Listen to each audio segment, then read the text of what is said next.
The House of Representatives has been working furiously since last week's election of Congressman Mike Johnson as House Speaker. Yesterday, the House approved a $14.3 billion military aid package for Israel by a 226 to 196 vote, with 12 Democrats joining all but 2 Republicans. Now, it also approved by a 396 to 23 vote a resolution condemning support of terrorist organizations and anti-Semitism on college campuses. And there's still much more ahead, especially with the November 17 government funding deadline fast approaching. Here with me now to discuss all of this is Congressman Andy Harris. He serves on the House Committee on Appropriations and represents the 1st Congressional District of Maryland. Dr. Harris, welcome back to Washington Watch. It's good to be with you. Good to have you. Let's start off with the military aid package to Israel. The White House has threatened to veto it. And here's the justification that National Security Advisor John Kirby gave. Let's play clip 4. I think we've been very clear. You saw it in Crane's statement last night, how deeply concerning this House Republican bill is, and how it doesn't meet our national security needs. And as Commander-in-Chief, the President's never going to do anything. It doesn't meet our key national security needs. Congressman, what's your response to the idea that that bill does not meet our national security needs? Look, that's ridiculous. It's exactly the amount of money the president asked for. But the only thing we did is we said in an era of $33.5 trillion federal debts, $2 trillion federal deficits, you have to find the money somewhere to pay for it. And we chose to take 1/5 of the increased IRS money that the president put into the Inflation Reduction Act last year, so-called Inflation Reduction Act. So we said, yeah, okay, we're going to hire, instead of 87,000 agents, we can only hire 60,000 agents. And somehow that's a national security threat.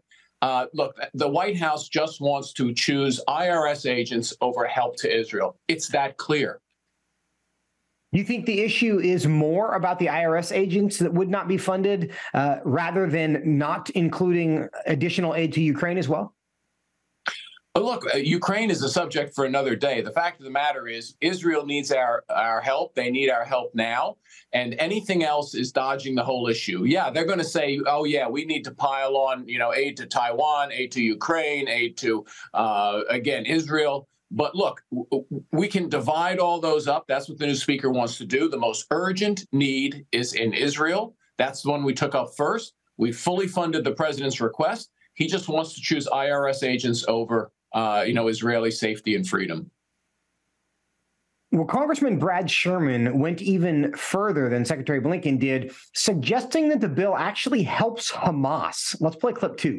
Hamas was willing to kill, to decapitate, and to die to undercut world support for Israel, particularly bipartisan support here in the United States. No one has done more than our new speaker to help Hamas achieve that objective. Congressman? It's just ridiculous. I mean, it's just literally ridiculous. We passed, within days of the speaker taking office, a $14 billion aid plan. Everything Israel wanted, everything the president wanted. But I guess Mr. Sherman just likes IRS agents more than Israeli safety and freedom. But moving on, because that one, I mean, the idea that they're actually helping Hamas with this, I would need to have him on and have him explain that. But as I mentioned in the intro, another bill that passed yesterday was one that condemned support of terrorist organizations and anti-Semitism on college campuses. Now, what is maybe most surprising about that is that 23 members of the House voted against that resolution. They say that they do condemn anti-Semitism. They just didn't support that resolution. Do you have any more insight into why that would be? Well, look, I mean, some people do believe that this is an issue of freedom of speech, but I think when you support terrorism, I think you go beyond freedom of speech issues. And we know that our colleges and universities in general are hotbeds of liberal training. And again, we have to say no to it whenever we can. That's what we did yesterday. But I understand that some of the members just basically think that the radical Islamic terrorists are right. There's a handful of people like that in the House. The rest last, I think, had have a concern about free speech on college campuses. But again, you can take free speech way too far when you are supporting the terrorist horrors that occurred in Israel. Well, now, changing subjects on you quickly, we have a government funding deadline coming up on November 17th. What's the latest on the ability to meet that deadline? Well, look, the Senate passed three appropriations bills this week. We passed our sixth appropriations bill today, or seventh. So we're more than halfway there. We need to start negotiating those bills. It's not going to get done before November 17th. So we're coming up with a plan to, in an orderly fashion, to keep the government running while we deal with these appropriations bills. We have to get back to the normal process because that's the only way we restore fiscal sanity to Washington. Well, and in fact, Speaker Johnson mentioned yesterday a new approach to stopgap funding, which he described as a laddered CR. Understand that might actually be your idea from the Appropriations Committee. What can you tell us about that? Yeah, it was my idea. The fact of the matter is, up until now, we always funded the entire government for the entire length of a continuing resolution.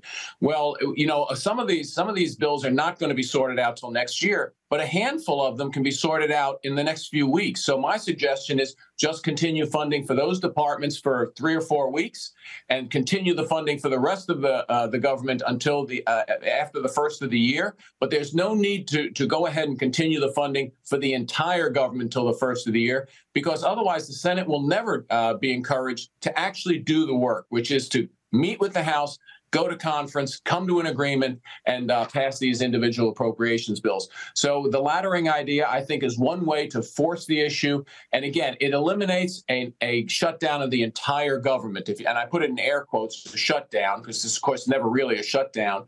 But again, then the talk is no longer of a shutdown of government. It's certain agencies that the Senate would have the ability to, again, come to conference with the House, come to the compromise, and let's go ahead and fund those areas of government. Congressman Andy Harris, thank you so much for your time today. Thank you.